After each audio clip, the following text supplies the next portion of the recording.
না, এখন অবশ্যই ধাপে ধাপে আমরা করতে আসবো। জিজ্ঞাসা করছি, সবাই কিন্তু বলেছে এখন টাকা নিতে আসে নাই বা নিচ্ছে না। এই দিকে আমরা কতটুকু সফল হতে পেরেছি আমরা জানি না, তবে আরও দোকান আমরা দেখলে বুঝতে পারবো। আর মাংসের বাজারটা যে কাঁচা দ্রব্যমূল্য এগুলোর দাম এখনও কমে নাই, ওনারা বলেছে হালকা একটু কমেছে, যেটা আসলে জনগণের সাধ্যের বাইরে। তাই জনগণের সাধ্যের বাইরে যেন চলে আসে, এই জন্য আমরা সিন্ডিকেটের ব্যাপারটা অবশ্যই আমরা আড়তগুলা দেখবো, স্টুডেন্টরা আসবো, আড়তগুলা দেখে আমরা হচ্ছে সিন্ডিকেট ভাঙ্গার একটা ব্যবস্থা তৈরি করব, যেন এরা কম টাকা দিয়ে কিনে আনতে পারে জিনিসপত্র এবং মানুষের কাছে কম টাকা দিয়ে বিক্রি করতে পারে, যেন আমাদের দেশের মানুষ, প্রতিটা মানুষ 3 বেলা সুন্দর মতো খাইতে পারে এবং কারোর যেন কষ্ট না হয়। এই জন্য আমাদের শিক্ষার্থীরা বাংলাদেশের টেকনাফ থেকে তেঁতুলিয়া প্রতিটা জায়গায় আমাদের শিক্ষার্থীরা সব জায়গায় কাজ করে যাচ্ছে, যেন আমরা সবাই মিলে সুন্দর একটা দেশ গড়তে পারি, মানুষ যেন শান্তিতে থাকে। এই জন্য আমরা আপনাদের সবার সহযোগিতা যাচ্ছি, যেন আপনারা আগে যেমন ছিলেন 5 আগস্টের আগে ওই রকম যেন আপনারা না থাকেন, এখান থেকে যেন আপনি বেরিয়ে আসতে পারেন, আপনারা সকল জুলুম নির্যাতন সব থেকে যেন আপনারা বাঁচতে পারেন। এই জন্য হচ্ছে আমরা আপনাদের জন্যই কাজ করছি, আপনারা অবশ্যই আমাদেরকে সহযোগিতা করবেন, আমরা আপনাদের সুন্দর একটা দেশ উপহার দেবো ইনশাআল্লাহ। মেন হচ্ছে প্রত্যেকটা মানুষকে তার নিজ জায়গা থেকে আগে ঠিক হতে হবে, নিজে ঠিক তো সব আপনারা ঠিক হলে আমরা আমাদের কাজ করতে পারবো। এখানে কথা রয়েছে, মানে আমরা তো জানি বাংলাদেশের বৃহত্তম একটি কাঁচা বাজার হচ্ছে বাংলাদেশের যে মধ্যে কাউরন বাজার।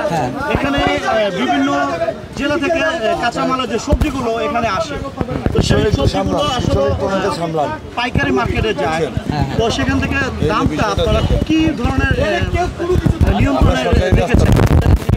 এটা আমরা যতটুকু দেখেছি যে আসলে বাজার জনগণ যেভাবে চায় ওইভাবে ওই নিয়ন্ত্রণের নাই।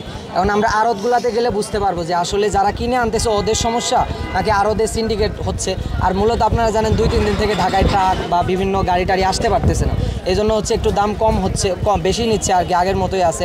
কিন্তু আমরা আজকে ওদের প্রতিটা দোকানদারকে বলেছি, মাংসের দোকান থেকে শুরু করে মুরগির দোকান সব দোকানদারকে বলেছি যেন আগের যে চার্ট ছিল ওই চার্ট তারা ফেলে দিয়ে নতুন একটা চার্ট তৈরি করে, যেটা ওই জন্য আমরা এটার মূলত ওরা সিন্ডিকেট ভাঙ্গার কথাটাই আমাদেরকে বলেছে। আমরা ওই সিন্ডিকেট ভাঙ্গার জন্য আড়তগুলাতে যাব এবং আমাদের স্টুডেন্টদের পক্ষ থেকে সমন্বয়ক ভাইয়ারা যে ডিরেকশনগুলো আমাদেরকে দিচ্ছে আমরা সেভাবেই চলছি এবং সেভাবেই চলবো। আমাদের নজরে এসেছে সাধারণ শিক্ষার্থীরা বর্তমানে ট্রাফিক পুলিশের দায়িত্ব পালনে রয়েছে, তো আপনারা যে অবৈধ পার্কিংয়ের ব্যাপারে কি ব্যবস্থা নিয়েছে? অবৈধ পার্কিং আজকে হচ্ছে আপনারা যেহেতু চলে যেতে যাচ্ছেন, আমরা অবশ্যই কালকে আবার টিম নিয়ে আসব। অবৈধ পার্কিং আমরা অলরেডি দেখেছি কাউরন বাজারে, বিশেষ করে শুধু কাউরন বাজারে না, কাউরন বাজার তো অনেক জনবহুল একটা এলাকা, এখানে গাড়ির দেখেছি যে রাস্তা ভালোই সরু আছে, কিন্তু 2 পাশে হচ্ছে গাড়ি দিয়ে একদম চাপা করে রাখে, যার জন্য মানুষের অসুবিধা হয়। আমরা কথা দিয়ে গেলাম যে আমরা স্টুডেন্ট টিম নিয়ে আসব এবং গাড়ি পার্কিং আমরা মানে এমন রাস্তায় কোনো গাড়ি পার্কিং আমরা দেখতে চাই না, এবং যেন এটা না থাকে এই জন্য হচ্ছে আমরা কাজ করে যাব এবং এটা কালকে থেকে আমাদের শুরু হচ্ছে। এই কার্যক্রমগুলো অব্যাহত থাকবে কিনা? আজকে এখানে কি করবেন? এটা আজকে আমরা হচ্ছে এখানে দ্রব্যমূল্যের দাম কেমন নিচ্ছে, সাধারণ মানুষ কেমন আছে, এই দিকগুলো আমরা দেখার জন্য আসছি। আর দ্বিতীয়ত হচ্ছে চাঁদাবাজি হচ্ছে কিনা এখানে। আমরা শুনেছি অনেক দোকানদার কাছে যে আগে 5 আগস্টের আগে চাঁদা নেওয়া হয়েছে, তাদের কাছে অনেক গ্রুপ নিয়েছে, তারা গ্রুপের নাম বলে নেয়, আমরাও শুনতে চাই না কারা নিয়েছে আমরা জানি।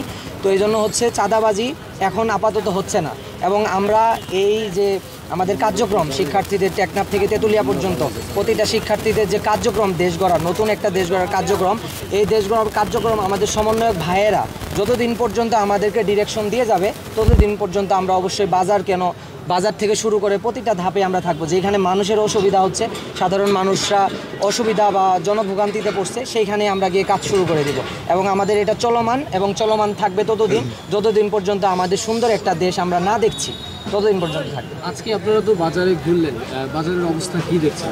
বাজারের অবস্থা দেখেছি যে মাংসের যে দাম আমরা জিজ্ঞেস করলাম, কাঁচামালের দাম খুব একটা কমে নাই, আগের মতোই আছে, কিন্তু ওরা মূল সমস্যাটা বলছে, যারা বিক্রেতা আর কি, ওরা বলেছে যে মানে সিন্ডিকেট মূল সমস্যা, আর দ্বিতীয় সমস্যা হচ্ছে 2-3 দিন থেকে নাকি ট্রাক আসতে পারতেছে না, গাড়ি আসতে পারতেছে না ঢাকায়, এই জন্যই মূলত দাম একটু বৃদ্ধি।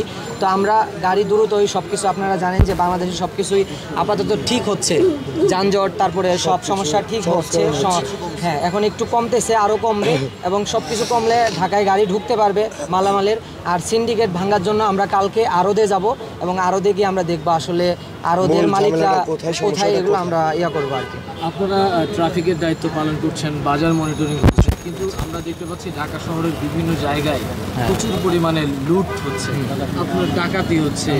এই ব্যাপারগুলোতে আসলে আপনারা একটু সচেতনতা তৈরি করবেন কিনা এবং প্রতিরোধের জায়গা থেকে আসলে দাঁড়াবেন কিনা? আমরা জানি যে ফেসবুকে আপনারা দেখেন বা মানে সরাসরিও দেখতে পান রাতে 2টা বাজে আমরা ফেসবুকে স্ক্রল করতে করতে দেখি যে এখানে ডাকাতি হচ্ছে, মোহাম্মদপুর, ধানমন্ডি, উত্তরা, এই যে এগুলোতে ডাকাতি হচ্ছে। তো আমরা এই বিষয়টাকে দেখছি যে এটা আসলে কোনো ষড়যন্ত্র হচ্ছে না। আমরা মনে করি যে এটা আসলে ঢাকা শহরে ডাকাত ছিল না এমন না, ছিল, কিন্তু এখন প্রশাসন নেই রাস্তায়, এজন্য হচ্ছে তারা একটা সুযোগ কাজে নিচ্ছে আর কি। এই সুযোগে তারা মালামাল লুট করতেছে। এটা হচ্ছে আসলে আমাদের সেনাবাহিনীরা প্রতিটা মুড়ে মুড়ে তো আর যাইতে পারতেছে না।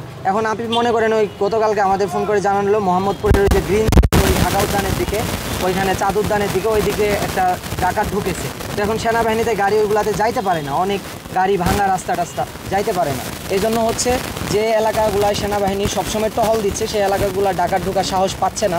এবং আমি মনে করি যে দ্রুতই প্রশাসন প্রতিটা জায়গায় আবার আগের মতো সেট করা হবে এবং তারা এমন প্রশাসনই আমরা বানাইতে চাই, দেখতে চাই যে প্রশাসন কোনো জুলুম করবে না মানুষের উপর, কোনো নির্যাতন করবে না আগের মতো, ওই রাতে শহরে গাড়িওয়ালার কাছ থেকে 10-20 টাকা পুলিশের মতো নিবে না, এরকম একটা প্রশাসন যতদিন পর্যন্ত না আসছে আমরা ততদিন পর্যন্ত মাঠে থাকবো। এবং আমাদের স্টুডেন্টদের সাথে সেনাবাহিনীরা কাজ করতেছে এবং অনেকেই দেখলাম ডাকাতরা হচ্ছে সাহায্য করতেছে, ডাকাতদের ধরেছে সেনাবাহিনীরা, ধরে তাদেরকে যে যেমন ব্যবস্থা নেওয়া দরকার তারা নিচ্ছে এবং সাথে আমরাও সহযোগিতা করছি।